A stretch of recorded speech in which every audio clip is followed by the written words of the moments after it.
Welcome to In Sheep's Clothing, a comparison of Christianity, cults, and world religions. Brought to you by sheepamongwolves.org. Despite the common belief, every road doesn't lead to God. Join Pastor Chuck Lewis on a journey down the twisted and winding theologies of some of the biggest belief systems in our world today, as we separate the dark perversion of the false from the light and truth of God's Word. So today I have one of my viewers. His name's Tim. He reached out to me and wanted to share his story about being in the Jehovah's Witnesses cult. Tim, thanks for joining us today. I really like it when people who have actually been in the Jehovah's Witnesses can speak and can tell us what their experience was with it. It's one thing for me to talk about the Jehovah's Witnesses, but it's another thing for Jehovah's Witnesses or ex-Jehovah's Witnesses to come on here and share. So thanks for coming on here, Tim. No problem. You were never in the cult then? I was not. It is very prominent where I live. And it started, I was born in 1986. The Kingdom Hall here, I believe, from best I could find out, and it was really hard for me to get much information on it, started in 1981. I was in it for 40 years. 40 years? Yeah, 40 years. I was born in fourth gen. So did your family in that 40 years, did they hold any significant positions in it, or did they just attend? Jehovah's Witnesses, you can, but you're going to be looked down upon. You can't get married unless you marry another Jehovah's Witness. So both my parents were Jehovah's Witnesses.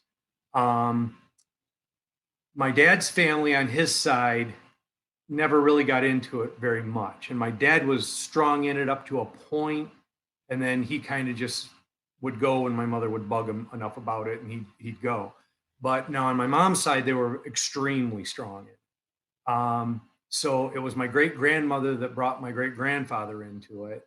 And then by extension, my grandparents were in it. And my grandfather and grandmother were special pioneers back in the 50s, which a special pioneer is basically that's your career. Yeah. They would, I don't know if they still do, but they gave them a small stipend to live on. And they would just, that's all they did all day and all night, knock on doors. That's all they did. They were so poor. I remember my mother talking about that they had to go along and pick up, they were special pioneers in Maine. And so they'd have to pick up pop bottles for deposit at the time to try to maybe buy, she said, enough hamburger or maybe some jam for the bread or something to get by. Mm-hmm. So my grandfather was an elder till the day he passed away in 2011. And he worked at Bethel with, he knew Noor and some of the upper management or president of the society. And he was a circuit overseer for probably, I think about 10 years. He was a circuit overseer in Wisconsin. So yeah, my grandfather was quite into it. Yeah. He passed. Yeah. Most JWs, even if they hold a position, they don't get paid for it, do they? No. In fact, I have several cousins still at Bethel, and they only get around $100 a week, I think, something like that, maybe a little more now, not much. Yeah. They depend on what they call in the cult the green handshake, because when they visit other kingdom halls, everybody to feel good about themselves will give a handshake, and there'll be a $20 or a $50 bill in it. So they call it the green handshake. So okay. The only ones that get anything, I think special pioneers still get a small stipend. COs, circuit overseers, and I think they got rid of the district overseer positions, but they would get a certain amount of money. Like usually they'd get a car for going from congregation to congregation, because that's their career, that's their job. Yeah. And they would get a certain amount of money per month, and they would rely on the green handshake also. So yeah, nobody gets much money, if anything, from the cult, not much. Regular pioneers and the publishers, which is basically a rank and file person, they get nothing. Those are relied upon to give, to support it. Okay. So they have to work outside of the cult then? Yeah.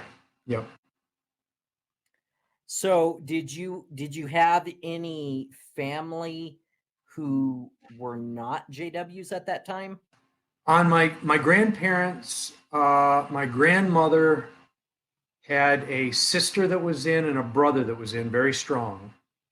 My grandfather kind of disowned his family and had nothing more to do with his family. And just before he died, he wanted to say goodbye to his family because he knew, he was into life. He was in his late 80s. And I took him down to Toledo. I lived in Michigan at the time. I took him down to Toledo and he visited his family down there. And I got to meet his family for the first time other than his mother. His mother was a Jehovah's Witness. But the rest of his family still to this day aren't. And he really didn't have anything to do with it. On my dad's side, it's really kind of a weird, messed up situation, even more on my dad's side, because I have the biggest part of my family that I grew up around was in northern Michigan, and the Babcocks up there, there's a ton of them. I mean, I lived in a small town, 600 people, a little town called Wolverine, Michigan. And there was a lot of that were hangers on. You either had the ones that were elders and ministerial servants and they go to every meeting, or I had a lot of them who would go to memorial and think that was enough to slide by on, which according to Jehovah's Witnesses, it's not. And yet they wouldn't go in service, they wouldn't do anything, but yet they believed in it. And it was really messed up. And that still is the case today. And as I see a lot of those cousins and uncles, as they are getting older in their 60s, 70s, and 80s, it's really strange because a lot of them have went back to the cult. And I only can believe that it's, when you're raised in it, it's really, really difficult. If you came in at, say, 40 years old and your family isn't part of it, and you came in and you wanted to leave, no big deal. You probably still got your family to rely on and fall back on. Right. Born into it, you've got nothing. In fact, you will probably lose every bit of family that's in the cult. You're going to lose if you walk away from it. So I've still got a lot of that family up there that it's really strange how many of them, I mean, I've got one family member, he passed away, but when I was young, my family's in construction. That's where I worked my whole life, trades. And I had one uncle that I worked with in electrical at the time. And he would have me at 16 go into the store and buy his cigarettes and his Penthouse magazines. And he would hide them in the van. And his wife never, except for maybe a few memorials, walked into a Kingdom Hall. And when he died, she grabbed onto that and held the 40 acres, and she's holding the 40-acre family farm together for when he comes back to life. And she started hitting every meeting after he died. And it's really strange, the grasp and tentacles this cult can have on people. Wow.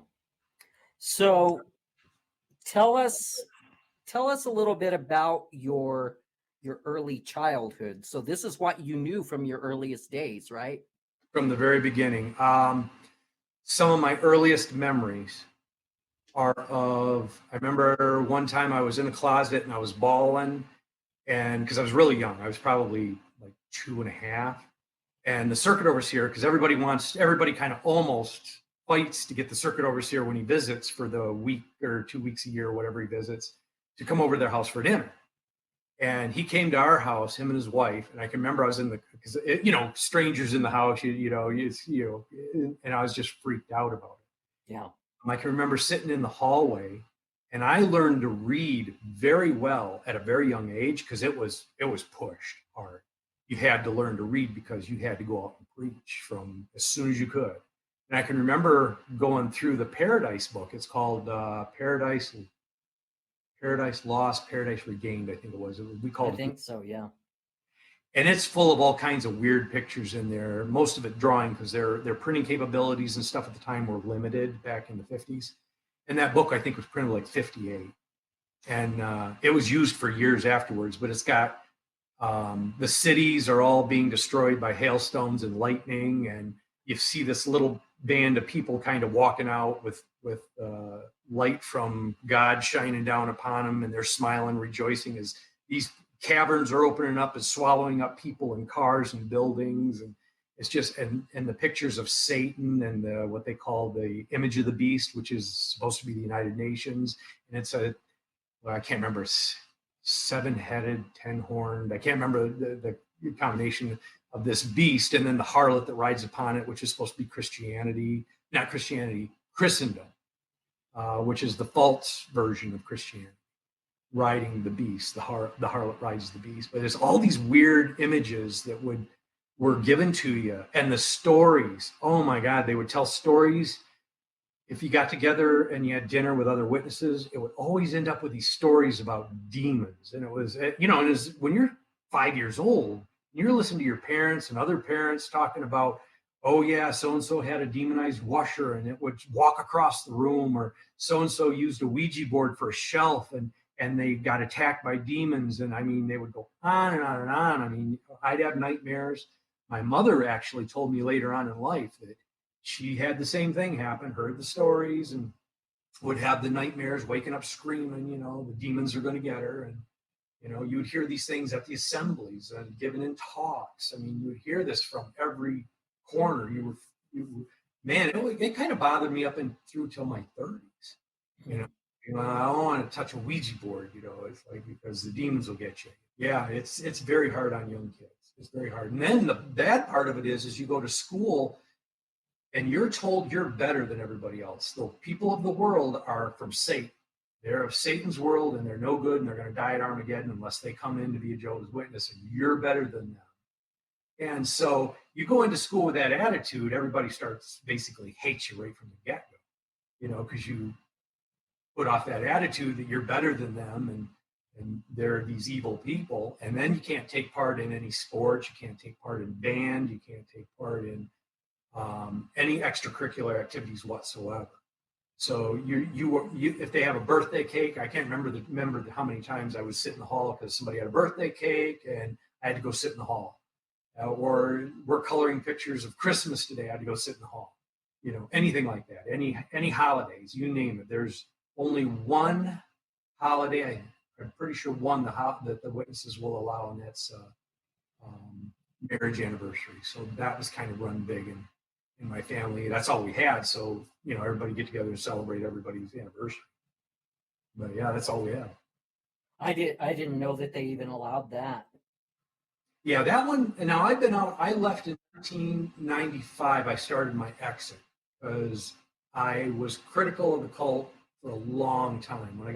I always was a self-thinker. I was always told, I remember one elder, Dick Schroeder, told me, he said, you think too much, and there's going to be a lot of people at Armageddon that are self-thinkers that are going to die. So I was condemned for thinking. And I thought, if God exists, and I question that, he made me with a brain, but I'm not supposed to use it. That just didn't make sense to me. So I started questioning. I started questioning back in the 80s. I started really questioning him. But in 95, they changed the meaning of the word generation, because in Matthew, where it says, where the disciples were asking, what's the sign of the conclusion of the system of things? And he says, truly I say to you, this generation will by no means pass away until all these things occur. Well, that was a prediction for then, but the Jehovah's Witnesses use it. They used to call it, and I don't know if they still do, types and antitypes. So I had a fulfillment then, but a fulfillment now. And the fulfillment now was when Armageddon comes. And the generation of 1914, who saw the things happen, supposedly, that showed that Jehovah's Witnesses were the only group that were chosen by God on earth. And then further in 1919, when they were purified, let out of jail, Brother Rutherford and all that stuff. The countdown started in 1914. This generation will by no means pass away. Well, I was saying back in the late 80s, early 90s, I said, man, that's starting to get pretty thin. There's not many people left alive. And then the Jehovah's Witnesses started taking it down. Well, you had to be of an age of reasoning and understanding from 1914. Then they changed it to, well, you could be as young as like 8 or 9. And then they changed it to, well, if you were born in 1914. And then they changed it in 95. And I was saying, man, there ain't much time. Either Jehovah's Witnesses are wrong or Armageddon's right here. And when they changed the meaning of generation, I can remember the Watchtower came out in 1995. And I remember I threw it down on the floor. I said, bull crap. I am done with a cult. I said, it's a cult and I'm done with it. They have been wrong so many times. This is just BS. And that was it. I was out. I was out like a PMO. That I was physically in, is that right, PMO? Physically and mentally out. Yeah. And so I left it at that time, but then they changed that even further in, I think it was 2010, when Splain, I believe it was Splain on jw.org came out, and he had this overlapping generation, which is just so ludicrous and stupid. I mean, you really have to push the envelope of a suspended belief and thinking to believe that. It's just really dumb. And that just confirmed, because I was out at that time, it confirmed that this is just man-made stuff. They're just making it up as they go, and it's just wrong. So yeah. What were your parents like? So I've worked with some JW kids. I volunteer at the library with the reading program, and I've worked with some JW kids, and like you said, during the 4th of July, like they weren't allowed to do anything that had to do with the flag, or the parents seemed very, very strict, very just kind of put the hammer down if you do anything wrong. What were your parents like? Well, my mother was a true Kool-Aid drinker. And I'm not saying that to disparage her, but she was at the time. I mean, if the society said it, that's the way it was, hands down, no question. My dad had an issue back before I was born, and he was a ministerial servant, and he had a kind of a blow-up, and he ended up getting removed for being from a ministerial servant position. And after that, he was just kind of, I'm done. But he never really voiced it. My dad was kind of a don't cause trouble, and he just did his own thing. So when I was young, my mother made me follow it to the letter. I mean, I remember her throwing my chess set away, because there was an article back in the 60s, I think it was, in the Awake about that it's old game of war strategy, and we don't believe in war, so you don't play the game. I remember her burning my record albums, Elton John, Rock of the Westies, because Island Girl, where it says she burned like fire, meant I don't know if it even means that, but my mom took it as she had a venereal disease, so she burnt my album. She burned a lot of things, that posters on the wall. The Coneheads were Satanistic, so she tore that off the wall and burned it. My mom was real strict, but as I got a little older and I started to drive, I started to get a little more rebellious. You're at that age where it's just kind of natural. I had a car, and a lot of the kids in the school weren't witnesses. In fact, I never had any witness kids in my school that were even close to my age until about 1973. And that's when a lot of people from Saginaw, Detroit, all the southern big cities moved to northern Michigan, because when I say northern Michigan, we were up by Canada, just under the Mackinac Bridge. And we had a town of 600. There was nothing there. You only came up there because you wanted to hunt, fish, or be in the wilderness. And we started getting all this influx of people, so many people, I can't even count. I bet you it was in the neighborhood, into that small little town alone, we probably got 40 or 50 families that moved up because the Stay Alive Till 75, 1975, the end of the world's coming. And they all moved up out of the city. In fact, my father-in-law worked at General Motors, and he quit his job and he moved to northern Michigan. And he's, to this day, lives in Kentucky with his youngest daughter, and he has nothing. He has no pension. He has nothing. He just scraped by till 75, and then he just kept scraping by, never saved a nickel for retirement. And my wife's mother has Alzheimer's, and she's in a government facility, not a government, but a government paid for facility, because they have no money. And so they've even attached his house. So when he passes away, the house goes to the government. because they just never. I mean, I remember my father-in-law saying forever, I'm not going to die. I'll never die, and I'll never retire. So yeah, my dad never believed in that. He always saved his money. He never was strong in the truth. But yeah, my mother was real strong in it until later years. I started showing her. I remember when Randy Waters, when the internet first came out, because we had nothing before the internet, about 95 or 6 or so. There was you had to research it yourself. And that meant going to a library. Jehovah's Witness stuff was rare and far between. I remember out in service one time I was given a book. It was, I can't remember who wrote it, but it was called 30 Years a Watchtower Slave, written back in the early 60s, I think. And some guy gave it to us. And I remember I was going through it on the car ride back. And when we all met up back at the Kingdom Hall, of course, everybody in the car runs to the elder and, hey, Tim was given this book. Oh, they grabbed that, but they tore it right out of my hands. They confiscated it. I'm sure got thrown in the burn bin. But that was all we had. And then, when the internet came out, Randy Waters' site, I kind of ran across. And he was, I think he was in about 30 years in Bethel. He worked at Bethel for 30 years and then left. And he started a website, one of the first websites for ex-Jehovah's Witnesses. And that was the first time I actually started, because I didn't know anything about the history. Nobody talked about it. Nobody talked about it. So there was the history, and my grandfather knew it. Later years, I found out he knew this stuff, but he covered it up just like the rest of it. So, after that, the lid was off and the light came out. It was at your fingertips. You could find out the whole history from the inception of Russell. And he went back to the Millerite movement along with, I think, Nelson Barber. Get the names mixed up. And Barber, I think, started the Seventh-day Adventists or the Adventists. And Russell broke off and started the Bible students at the time. The Jehovah's Witnesses moniker didn't come in until Rutherford took over, I think sometime in the 20s.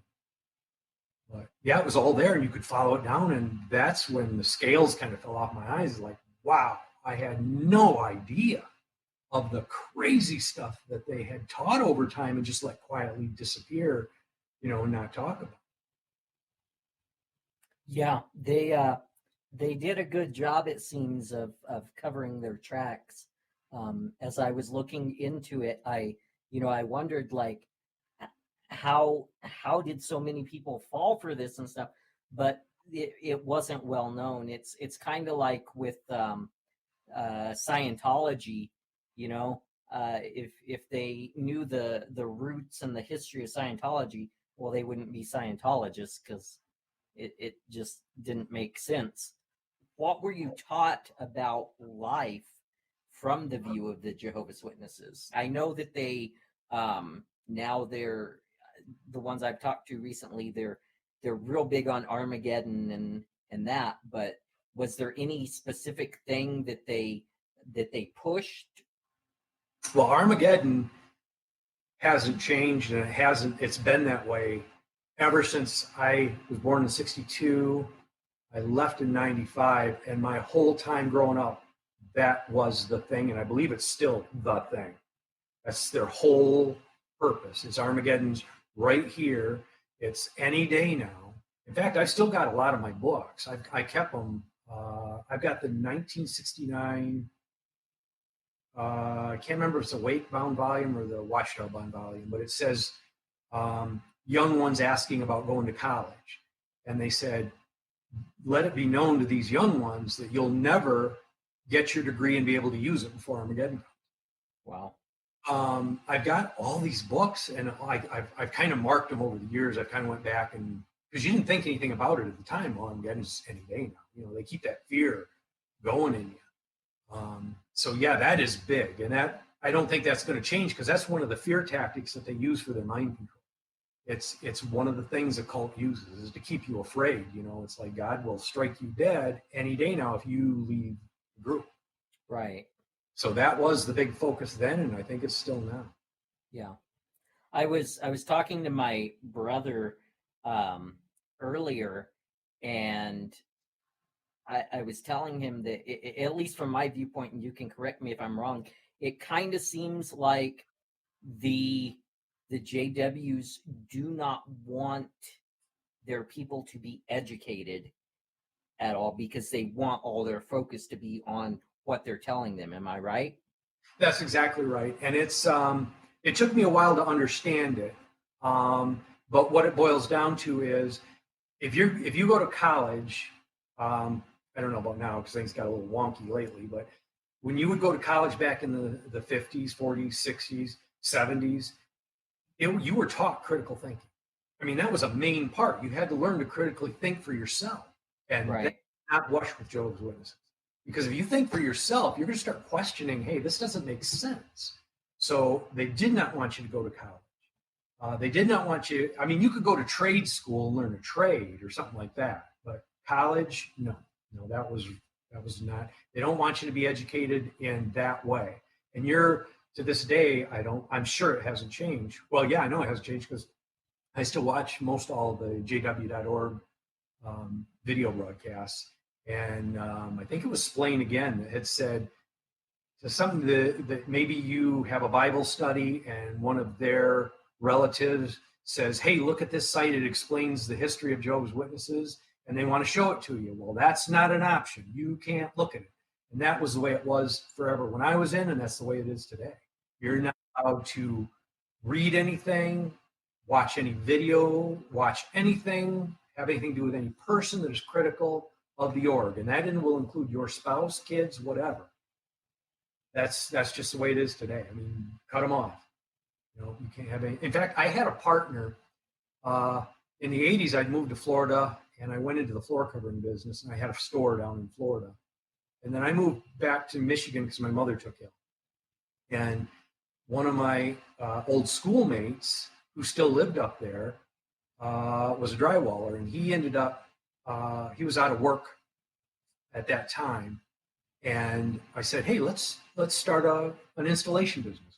I learned this trade down in Florida. We'll start a business. And we were pretty successful at it, but I started right about a little after we went into business, I started getting real critical. This would have been back in about 91. And I would talk to him about things. And I remember we were at a guy's house one day and the subject had come up, and he had a book. I don't remember what book it was. It was Critical of Jehovah's Witnesses. And I just couldn't stop laughing because my partner's name was Daryl. He kept walking toward him, and he's backing up. This guy's like 6'2", about 260 pounds, and he's just backing up. And I said, he can't touch it. He can't even touch it. I said, he will not. He'll run out of the house if you get too close. And oh no, he backed right up. The guy finally backed down. It was like, all right, I said, he can't read it. He can't touch it. He can't have anything to do with it. And my partner was, it was funny because he's an elder to this day. But when we were in the van together going to and from work, I would tell him, this is BS, it's garbage. And he would talk to me about it. He believed it, but he always covered up for me. He always covered up because technically he should have turned me in and I should have been, that was one witness. They've got the 2 witness rule, which I'm sure you've heard of. It's child molestation is so prevalent in the culture. He should have turned me in, even though it was only one witness. The elder should come talk to me, but he never did. He never did, and I got pretty blatant about it. I mean, I even I bought the original first printing of Ray Franz's Crisis of Conscience. Still have it, and his second book, which was Of Christian Freedom. And I would throw it up in the dash where you could see it in the van, just to see. And he would just never say anything. And I never got a visit from an elder, so I knew he was covered for it, That ended up blowing up later on, but yeah.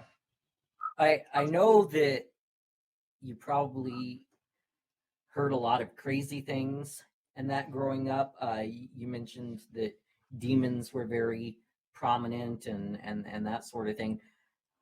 Was there anything that they taught that you would say was actually good?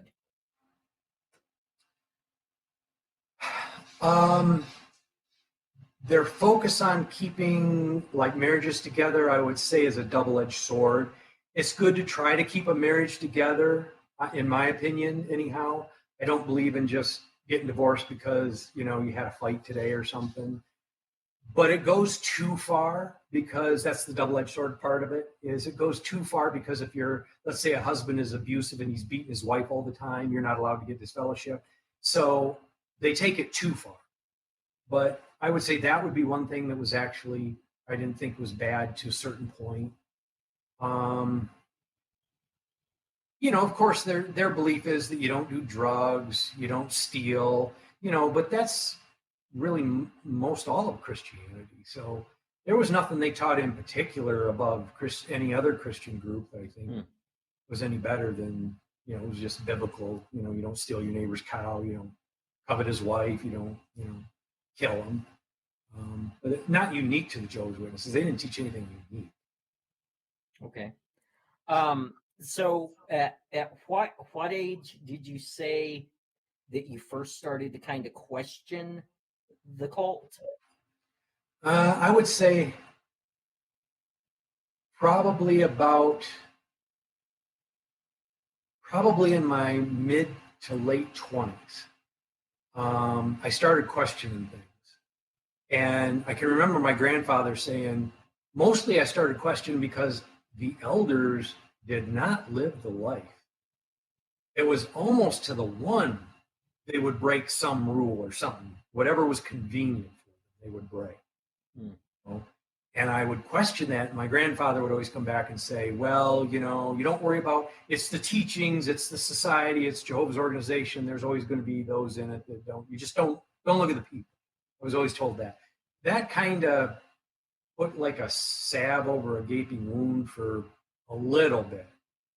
And then I started learning, a little bit. I learned about the miracle wheat before the internet, and a couple different things of Charles Taz Russell, and that he had gotten divorced. And I started questioning more at that time. But it wasn't really till the internet came out and I could go back and really start seeing I think it was in the golden age that aluminum was the devil's metal, that Jehovah and the angels lived in the constellation Pleiades, some other just really crazy stuff that they don't teach or that I know or believe today. Is when I really started like, hey, wait a second. This is the only group that was, that Jesus came in 1914 and did his inspection of the world and saw that only the Bible students were trying. No, that doesn't sound right. And then I still got my copy of the whole group, 7 studies in the scriptures, the whole 7-volume set. And in the one, I think the Divine Plan of the Ages, there's a big fold out in the front of it. And it's pyramidology. Russell taught that the pyramids of Giza were built by Jehovah. And that if you measured the interior passageways and used a year for an inch or whatever the heck it was, that you could figure out when the end was coming. And that was in 1914. There's a whole fold out giving you the whole passageways, the measurements, and the whole chronology that he came up with. And that was a huge one. That was like, what? And then I saw Russell's grave, which somebody has defaced it. But the grave was a pyramid, and I think on it was like the Laodicean messenger. I think I might have mispronounced it wrong, and some other things of pyramidology on his grave mark. Because he died like 1916, and that's when I started really. And then I found out about Beth Shrim and Beth Shan. Beth Shrim is the big 5,000 square foot mansion in San Diego that Rutherford would have during Prohibition, his illegal Canadian whiskey bootlegged into, and he lived out there with 2 16-cylinder Cadillacs. I mean, they were the top of the top at the time Cadillacs. The only people that owned those at the time during the Depression were movie stars out of Hollywood. And you had 2 of them out in San Diego, and I learned these things. And that's when my big question started coming in, when the internet came out. And it's not just for me, but I've seen there's been nobody even knew who the witness. They were just those funny people that come knocking on your doors on the weekends or sometimes during the week, And now it's all out there for everyone to see. So everybody, that opens their mind to it, who is in, will question it. Yeah. how were your questions met? Now you said that you're not disfellowshipped, right? No, it would have caused a lot of trouble in my family.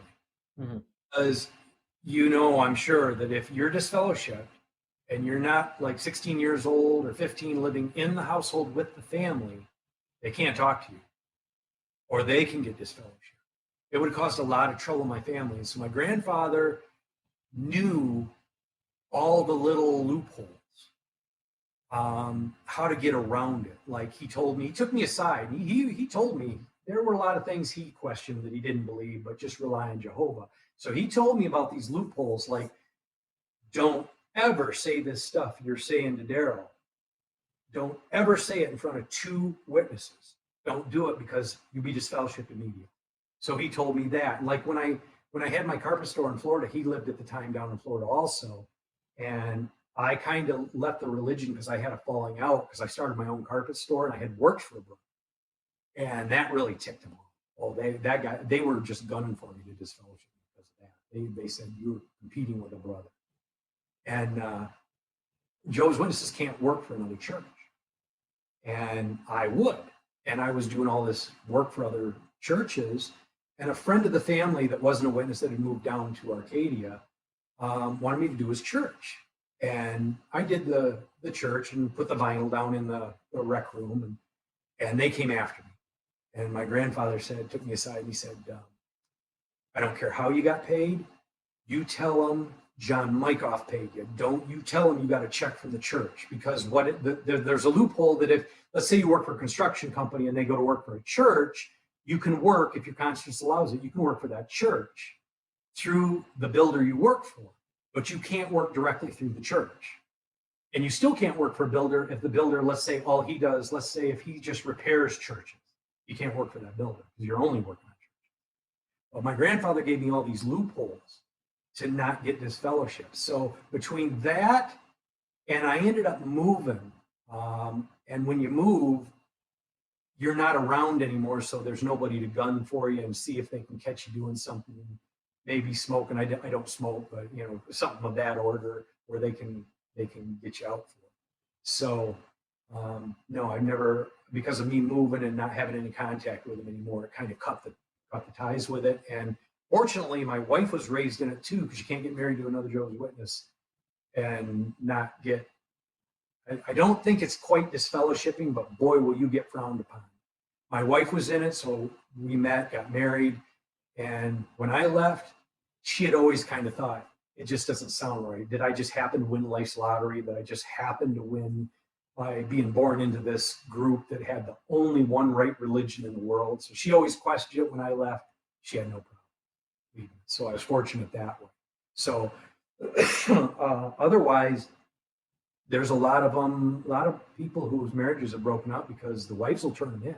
They'll go tell on the husband or the wife, or vice versa, all the time. Anytime you're out of line or you question, they'll go in and tell an elder on you. So I didn't have to deal with that. So between all of that, no, I never got disfellowshipped. I was marked, which is, for anyone that doesn't know, if you haven't got two witnesses against you for anything to be disfellowshipped for, but yet you're not going to meetings or you're not strong enough, you can as a witness, you can mark a person or a family. They're not strong enough. They've missed a couple of meetings. I don't think they believe anymore. And it's the same as disfellowshipping, except you don't talk to anybody publicly about it. You're not supposed to tell anybody privately. We should mark that person. It's just you and your family. Mark that group over there, that person. Mm-hmm. So I was marked, but they had come to my house on several occasions.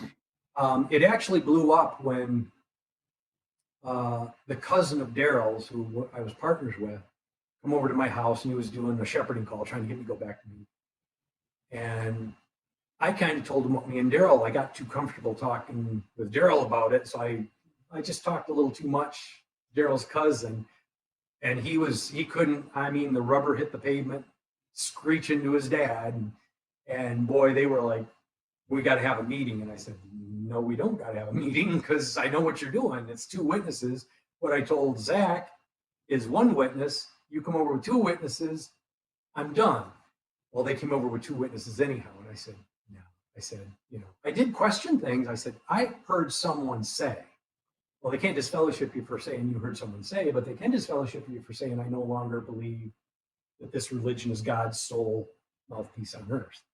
And so I never said that. I would just say, I heard this or I heard that. And then they finally said, why don't you just say you don't believe this is God's organization on earth? And I said, I'm not giving you the rope to hang you with. And they said, why do you care? And I said, because I've got family and I just don't want to cause the friction in the family right now if I don't have to. But I said, if you want to disfellowship me, you're the ones with the title of elder. You do your job and you catch me. I'm not going to give you the rope to do it. And they were ticked off and they left. And I think that was the last time I had anybody ever come directly at me. But I was really, after that, I was big time Mark. Daryl's father-in-law was an elder in the hall, and he told him, and my grandfather would tell me this on the QT, like, don't say I ever tell you. But he said, your business is over with Daryl because his father-in-law said, you will not do work with him anymore. That's done. It's over. And Daryl followed his father-in-law. I mean, if he took a hard right turn, Daryl's nose would have been broken. So, yeah, Daryl, that was it. He cut me off, and we've said hi a couple times before I moved out of Michigan, a few times, and he was okay after a little bit, and everything had kind of died down a little bit. He was a little friendly, but no, it was done, and the friendship was over, and we had grown up together. His family moved up because Armageddon was coming. I think he came up in '73, and after that, no, we were done. The whole going to school together, the business for 15 years together, it was just done. It was over, erased and done. And haven't talked to him since. Wow. You mentioned them coming up in '73. So you lived through the 1975 End of the World. I'd like to hear a little bit about that. First of all, what techniques did the organization use to get people to even believe this? Because this wasn't even the first time that they predicted the end of the world, right? No. In fact, Russell was part of the Millerite movement who predicted the end of the world in 1841, I think it was. But he predicted the end of the world 1914, which didn't happen. And then he turned around and said, well, Jesus came invisibly in 1914, threw Satan out of heaven. And that's why World War I started, because Satan came down and caused trouble. Then he said it was coming in 1916. He died in 1916. Then Rutherford took over. And he said, I think he said it was coming in 1918, but then the big one was 1925. He gave the talk at Cedar Point, Ohio, 1920, called Millions Now Living Will Never Die. And that's what it was all about. And he said, he titled Beth Shrim in San Diego to Abraham, Isaac, and Jacob, which I don't know how the hell they ever got that out of title work. But because in 1925, they were coming back to life and they would lead us all on through into the new system. And then when that failed, 1925, and I think there was a little bit of talk. It was real subliminal, but it was kind of like 1951 it was talked about, but never real official. But then the real big one was 1975. And they came out back, I think it was in the 60s when they really started going on. That was Fred Franz, Ray Franz's uncle. And he was considered kind of the oracle. He was the one who kind of viewed prophecy and kind of came up with it. And he had this, it is so convoluted. I still to this day, after studying it all those years and still studying it, of how crazy it is. They take 3 different scriptures out of 3 different parts of the Bible, times time and half a time, and the day for a year rule, and Nebuchadnezzar and the dream he had about the tree being cut down and banded, and they came up with 1914. And he counted down, not Ray Franz, Fred Franz. He counted down somehow. He counted down the day for a year. He came up with 1975 as the 6,000, the end of the 6,000 year day of rest for God, and that right after that would be appropriate for Armageddon. And they gave talks on it, and the witnesses to this day will lie. I think it was Tony Tightpants there, Tony Morris III. He had a talk on it that talked about, he heard when his kids were young, some brothers saying, you'll never you'll never be able to go to college or graduate out of high school. And he said, well, that wasn't smart. Well, that was an out and out lie. I doubt very seriously he heard anybody tell his sons that. That was in the literature. I'm trying to think of the literature it was in. There was, I still got my copy of the bound volume that's like, why are you looking forward to 1975? I don't have a copy, which I'd love to get a hold of the Kingdom Ministry, which was a little like 4-page little brochure you would get for the ministry school, which is the second meeting every Thursday night. And in it, it said, many witnesses, and I'm going to kind of paraphrase this, but it's going to be really close. Many witnesses have left their jobs, sold their homes, donated to the society, and went into the full-time preaching work in this last few years before Armageddon, which this would have been like in the late 60s or early 70s. And and this is a fine way to spend the last few years of this old system. So yeah, they really pushed on it hard. And there was a talk given that I heard, I can't remember where I heard it, but it was preached all around at the assemblies. They called it Stay Alive Till 75. So it was pushed right from the top, right from the beginning when it came out in I think the 60s. And I mean, people bought into this hook, line, and sinker. This was it. They prepared, they sold homes. I can't tell you how many families. All of a sudden, I had no people in school my age. Then all of a sudden, about 1973 and 4, my class was flooded with witnesses. I had several kids that were around my age that families would move up to get, and they had just enough money to get by till about 76. And when 76 rolled around, I can't tell you how many families, they started struggling fast. One real good friend of mine, his father had a college education, was in the Air Force before he came in. And so he had a little bit of clout behind him to get a job. He applied for Boeing and went off to Washington State to work for Boeing. But a lot of them had to just move out of northern Michigan because we didn't have a lot of work up there. You either worked in the trades and you went on unemployment in the winter and you worked your rear off in the summer because that's all there was. And so a lot of them disappeared, and the kids I had in my class shrank quite a bit. So yeah, it was a big thing, and they pushed it hard. And when 75 came and went a few years after, they actually they said it was the rank and file, that too many of us publishers had became over enthusiastic, which was total BS. It was a lie. They pushed their stuff on us. It was our fault, not their fault. So as I learned that was another thing that helped me question more. I was like, wait, what? No, you guys said that. You taught us. Yeah. And taught us hard on it. I mean, it was going to happen. Did you see very many people actually leave the organization after the end didn't come at this point?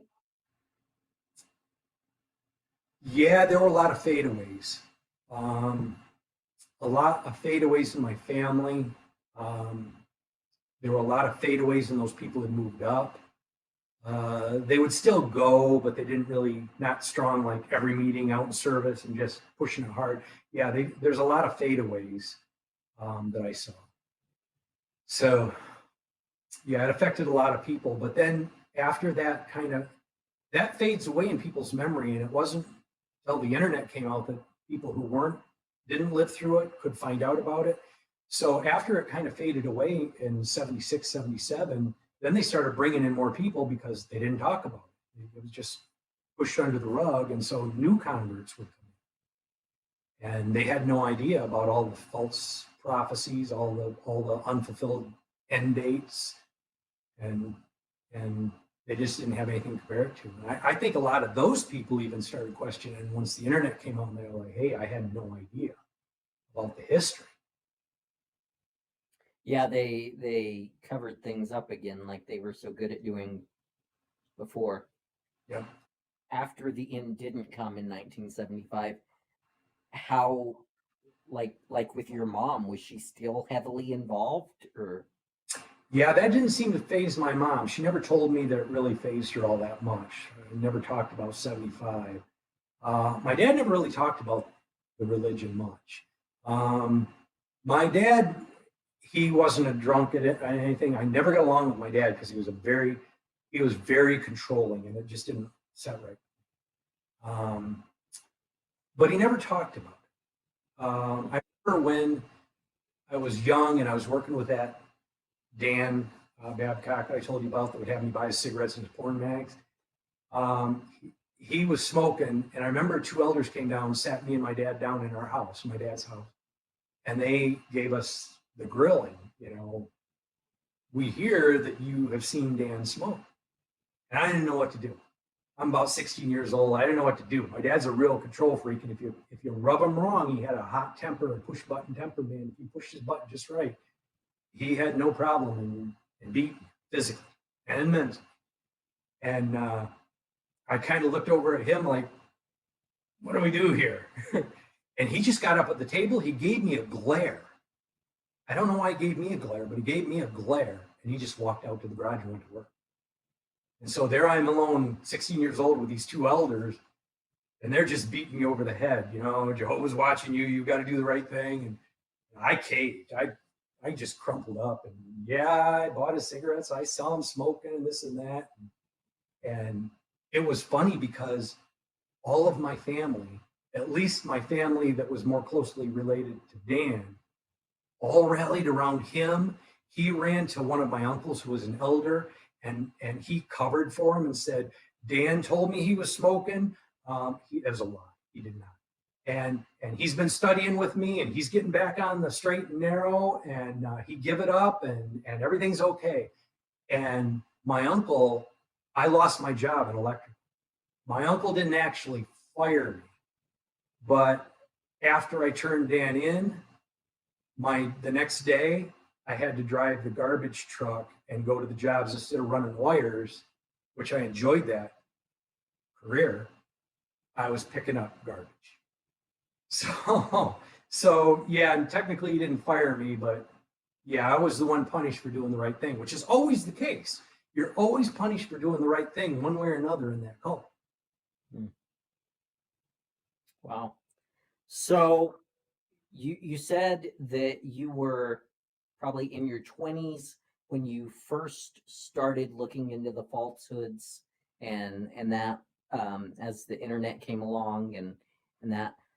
When did you ultimately decide to leave the organization? 1995.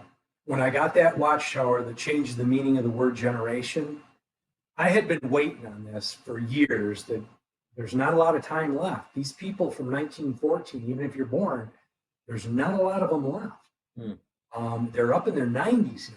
In fact, I've still got my bound volume, I believe 1994, where it's got a picture of these older people on it. And they're all of what the Jehovah's Witnesses call the anointed, the 144,000. And they're all dead now. And the generation that would not pass away, well, they did. Yeah, so I remember I threw my watchtower down. I was reading it to my wife out loud, and I throw it on the floor. I said, I'm done. I'm out. That's it. I've had enough of this. And that was the end. That day, I can't remember what day it was, but when that magazine came out and Watchtower, yeah, I think it was Watchtower. 1995 came out. That was it. I was done. I didn't go back to it. I can't say I never go back to a Kingdom Hall. I went back for my grandmother's funeral, and I went back for my mother's funeral. Because my mother had to stay in, because I got my mother to a point where she said, I know it's wrong, but I can't leave your grandfather alone in it. And when he passes away, I'm done. And so she was kind of like a Pimo at the time. And when she passed away, I can remember the elders coming and sitting there. What was her favorite scripture? What was this? Well, a Jehovah's Witness funeral is very unique. It has nothing to do about the person that died. It starts off with brother or sister so-and-so passed away, and they lived their life, and they had a hope, and then it goes on into a recruiting center. That's all a funeral is for Jehovah's Witness. And when they were asking me what was your favorite scripture, I just bite my tongue, because my mother was always, just keep the peace. Just keep the peace at all costs. And I thought, this is not the time for that fight. So I just told the elders, I don't know what her favorite scripture was. Just pick something. I don't really care. And I went to the funeral, and then that was the last time I ever went, and I would only go one more time when my wife's mother and father pass away. I would go if necessary to a Kingdom Hall to support her and keep my mouth shut, but that would be the only reason I would go. After you left, did you still have much relationship with your family?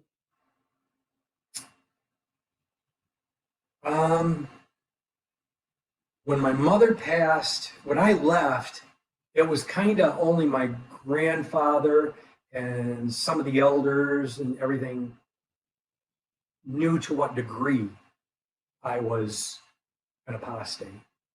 And the rest of them knew that something was wrong and I was to be marked. But a lot of my family, a lot of them weren't real good witnesses. They were kind of fringe edge. So I didn't really have a problem with a lot of them. Now, later years, as they got older, they went back, which was crazy. They were back in full-fledged. But no, I didn't have a problem with anybody except the family members that were 100% in the cult. Yeah. I had a problem with those. Those I was Satan. I might as well be Satan incarnate. Yeah. We're looking at right about an hour here. I just have a couple more questions for you. First of all, what would you say was the most dangerous aspect of the cult? I would have to say, hands down, it's their controlling of their people. They control what you read. They control what you watch on TV, movies, anything. They control what clothes you wear. They control what you do in your spare time. The job you hold. I mean, if it's a job, you can't work in anything in the blood industry. You can't work at anything to do with the casinos. The list, you can't do anything. You could work at a convenience store if it sold tobacco, but you couldn't work at a store that was a tobacco outlet. If its primary is tobacco, no, you can't work there. So there's a lot of jobs you can't hold. They control, you can't go to college.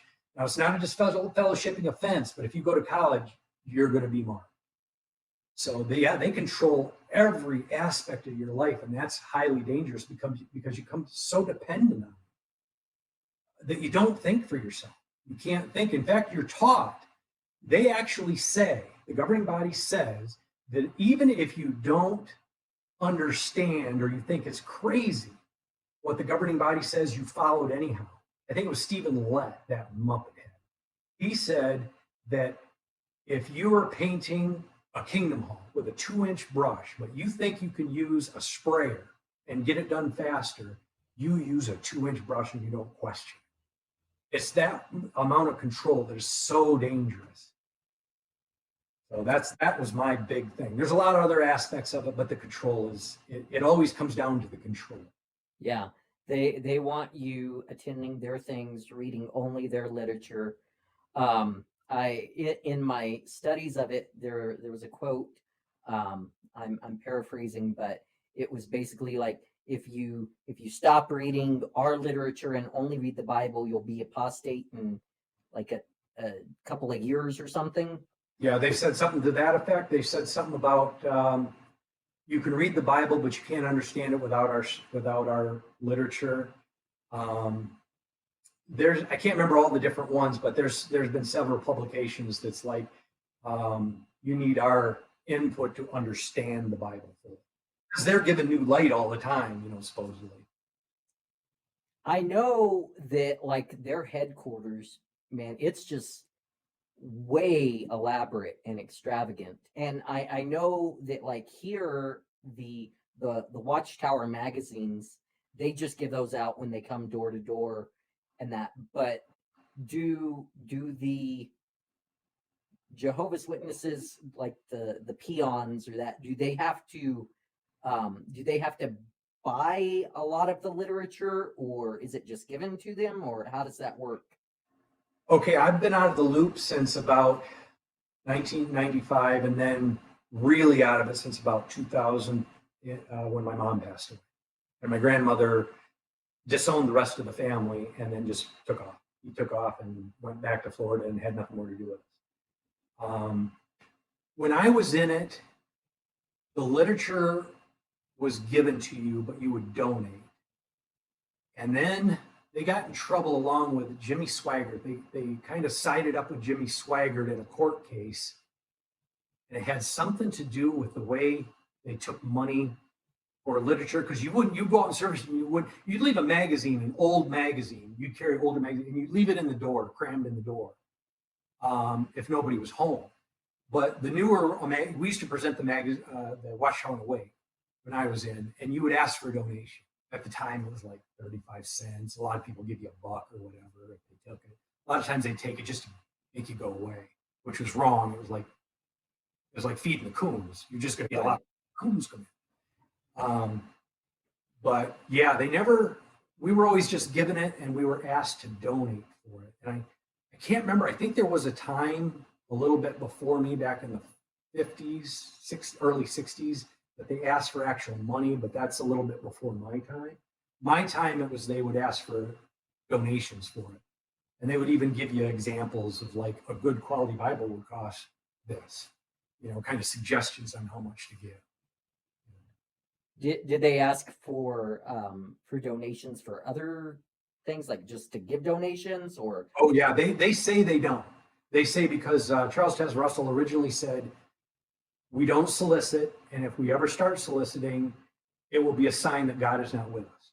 And so they say they don't solicit, but yet it's talking out of both sides of their mouth, because Tony Morris and a bunch of them get on and solicit. And they one magazine article, I remember, it was the title, Honor Jehovah with your valuable things. And then they gave suggestions like how can you honor Jehovah with your valuable things. Some have given gold, silver, jewelry, expensive watches, property, and they kind of gave these ideas of how you could donate. So yeah, and I know a lot of people. I remember my grandparents took care of this one older elder in the Kingdom Hall. His wife had passed away, and he was getting pretty close to invalid. And they took care of him right up until he passed away. And when he died, he left them his home in Florida. And I can remember a bunch of the witnesses, man, they took some flack over that. You should have donated that to the society. And my grandmother snapped back at him that, you know what? I took that man his breakfast, lunch, and dinner. I changed his wife's diapers. We took care of them it was a better part of 12 years. And so you can stow your donated to the society. Now that doesn't mean she was critical of the society at that time, but she wasn't going to have none of theirs. She should donate to the society. But yeah, they solicit all the time. In fact, they do. When I was in, they would hand around papers, and they would ask you to go home, talk it over with your family, the heads of households, and put down a number that you think you can give every month, and then bring that back so they know how much of a loan they could take out from the society to fix the hall, add on to the hall, build a new hall, or whatever it would be to pay back that loan. They know how much they could count on for money coming. This is a little off topic, but since you brought up the hall, I did have one question. I've noticed, and I think this may be how they all are. They don't have windows in the halls. Is that correct? When I was young, back in the middle 60s, yeah, they had windows, but the halls were small back then. I mean, they were small. The ones I was always around were small. I mean, they were probably maybe 800 square feet. And they were just like one-room buildings with a bathroom in it, and maybe a little secondary room in the back where they'd have, secondary meetings or whatever. It was later years that they started, you could only build a hall and pick from 5 or 8 plans that the society had, and they didn't have windows. And I did ask him about it back in the day. I asked my grandfather. He claimed that the reason is that they had a lot of break-ins and they steal their amplifiers, electronic equipment and stuff. And that never really set right. I never did get a good answer as to why that was. I have seen some modern Kingdom halls with windows in, but there's no activity that goes on where they just don't want anybody looking in. That I'll never stick up for the cult, but I'm not going to lie about anything that they did. Right. There was nothing that ever went on that people couldn't see from the outside. I don't know why. I still to this day have no clue why that is. Yeah, I don't know. Like I mentioned, the one here was built, I think, in like 81, and it doesn't have windows. So I was always just curious about it. So so we talked about before the interview started that it's highly doubtful that any current JW would ever watch these videos because they speak against the society. Right. But if there were someone listening who was part of the organization, what would you say to them? I would just, it's an individual thing. And I would just say, you have to try to open your mind and just take a look at the history. Read the actual history of the cult, look at their teachings, look at how many times they've been wrong on their predictions for the end of the world. Look at their history, their cover-ups, their current cover-up of child molestation. Just take a look at it with an open mind and think for yourself. Think with a critical mind, think for yourself and make your own conclusions up about it. I think there are a lot more JWs that are starting to look outside of the cult now because of all the information that's come out about it. And you can go, you don't have to go to a library and be seen reading a book. You can go in your bedroom and, type up ex-JW stuff and look on and only you know. And I think curiosity is going to trigger some people to just, well, let me just take a look, and that can be a seed to start, just critically looking at the religion. If you're done critically looking at it and you think, nope, I still believe it, that's your choice. But I think if you really think about it, you're going to come to the same conclusion that I'm an atheist now, but you can still stay as a Christian, but this is obviously not God's Not the way to do it. But that losing your whole social network and family, that is why a lot of them stay in.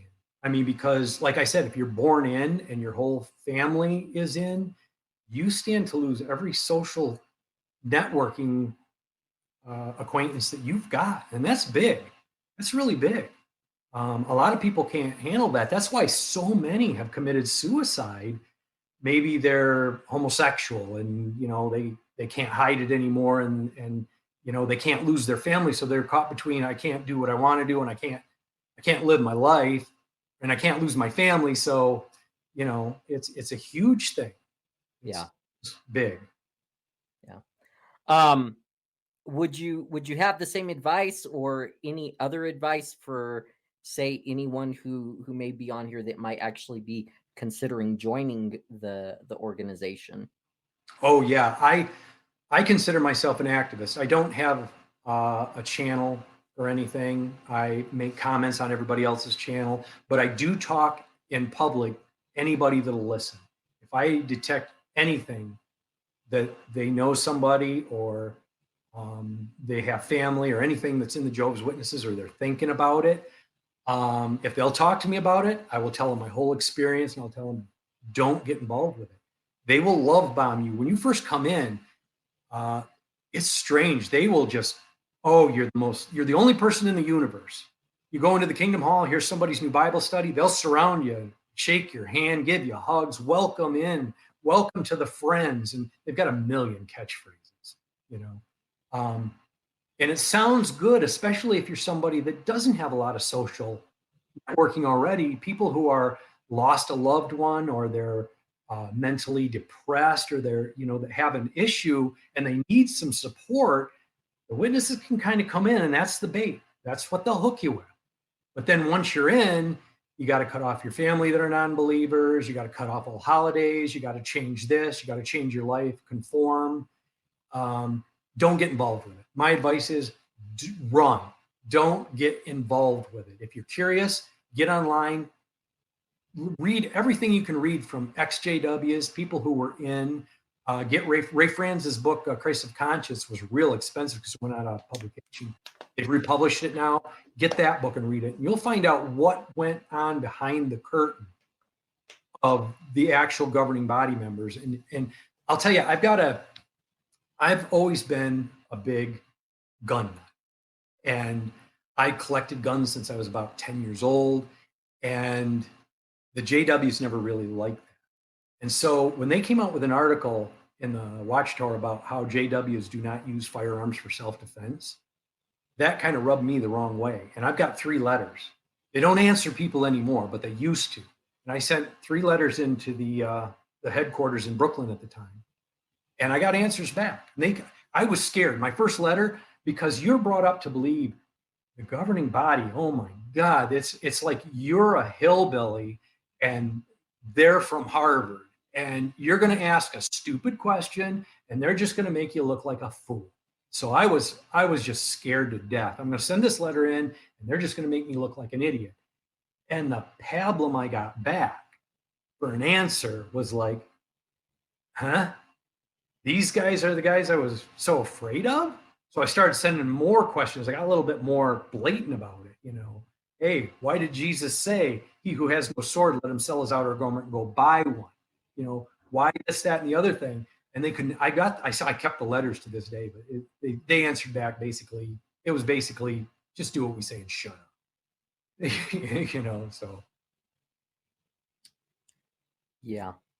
Well, Tim, I want to thank you for coming and sharing your story. It was really, really interesting to hear about what you know from your personal experience with this cult, and hopefully this will help somebody who is thinking about it to stay out of it, or maybe even help somebody who's in it to get out of it. I hope that it will do that. So thanks for coming. Thanks for sharing your story. Appreciate your interviewing me. I appreciate it. Anything I can do to help get the information out there. I'm not a person. That's why I didn't never start a channel. I don't really I hated giving talks as a JW. I hated it. Yeah. And I never sought any of this kind of stuff, but I just hate the cult so bad and how it destroys people's lives that it really just overtakes me on that fear of talking in front of a bunch of people. Yeah. And I just get worked up about it because I've seen it from inside. Yeah. All right, Tim. Well, have a good evening, rest of your evening, and maybe we'll talk to you again sometime. Okay. Thank you. Have a good night.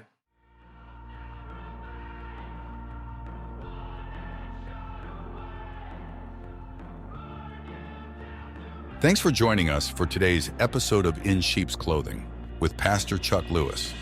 If you enjoyed what you heard, don't forget to subscribe, share, and rate our podcast. And feel free to leave a review letting us know your thoughts.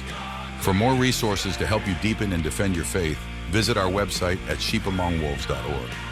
Until next time, may you walk boldly, empowered by the truth of God's Word.